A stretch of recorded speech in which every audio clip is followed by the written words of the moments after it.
Well, it happened again. You probably felt it. You woke up, you grabbed your phone, and just nothing worked. For a few pretty terrifying hours yesterday, a massive chunk of the internet basically just vanished. This is the third major outage this year, and everyone was asking that same question. Who broke the internet this time? Okay, so your first thought is probably Amazon Web Services, right?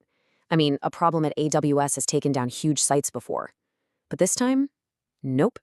All their systems were green. The problem wasn't in their cloud. So, what about the other big one, Microsoft Azure? Also in the clear. See, the source of this whole digital blackout was a company that honestly, a lot of people have never even heard of, but that almost every single person on the internet relies on every single day. This time, the culprit was Cloudflare. If you don't know them, they are one of the absolute foundational pillars of the modern web. They're like a protective shield for millions and millions of websites. And when that shield failed, it didn't just leave the internet unprotected, it took a huge piece of it down with it. So, let's rewind. Let's go back to the moment it all went wrong and just see how wide that blast radius really was. It all kicked off bright and early, around 6 a.m. Eastern Time. At first, the signs were subtle, just a few little glitches here and there, but within 5 minutes, major services started to fail. By 6:15, social media was just flooded with reports. It was official. This was not a small hiccup. This was a massive global outage. And the list of who got hit was just staggering. X, ChatGPT, Claude, all those AI tools that so many of us use every day were completely offline. The situation was so bad that even Down Detector, the website you go to check if other websites are down, was down itself. That's when you know the problem is really, really fundamental. Which brings us to the big question. How? How can one single company's failure cause this much chaos? Well, to understand that, you really have to get what Cloudflare does. Just think of Cloudflare as the internet's invisible plumbing. They handle all the boring but absolutely essential stuff. They speed up websites, they block malicious attacks, they filter out bot traffic with those I'm not a robot checks. And because they do this so well, a huge portion of the entire web routes its traffic through their network. They're not just some service, they're a core dependency. So, with millions of sites offline and everybody panicking, the pressure was on Cloudflare to find answers, and to find them fast. Cloudflare's very first public statement mentioned an internal service degradation. Now, this is a classic piece of corporate jargon. The source material for this explainer put it perfectly.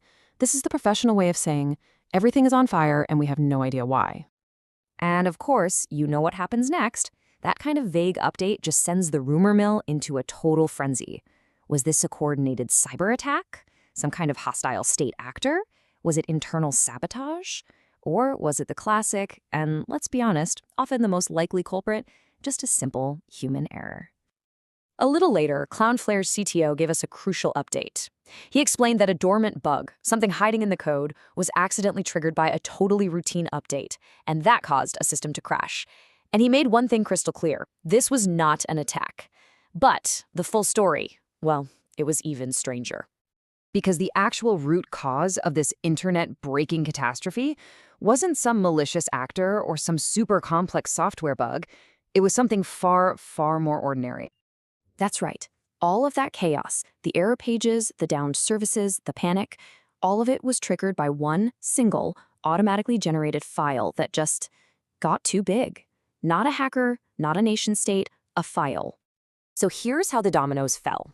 There's a system that automatically creates a list of online threats to block. But for some reason, that file grew to this massive, unexpected size. When a core piece of software tried to load this bloated file, it just choked and crashed. And because that system was so essential, its failure triggered a chain reaction that took down Cloudflare's entire network. And you just can't make up the irony here. A security tool, something designed to protect the internet from thousands of threats, became so overwhelmed by the sheer amount of data about those threats that it ended up doing more damage in a few hours than any single hacker could ever dream of. The shield itself became the weapon. You know, this whole incident is more than just a technical breakdown. It's a really stark reminder of a fundamental truth about the internet that we all use today. We have this idea of the internet as this amazing, decentralized web, a resilient network with no single point of failure. But that's not really the reality anymore, is it?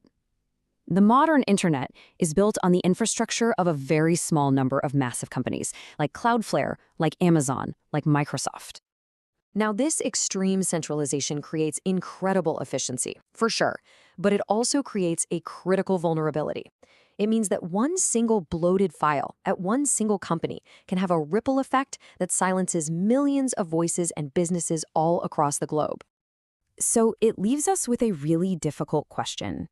We build these complex systems to protect our digital world, but this outage shows us just how incredibly fragile that world is. If the very tools that are meant to keep us safe can become the single point of failure, what does safety on the internet actually look like?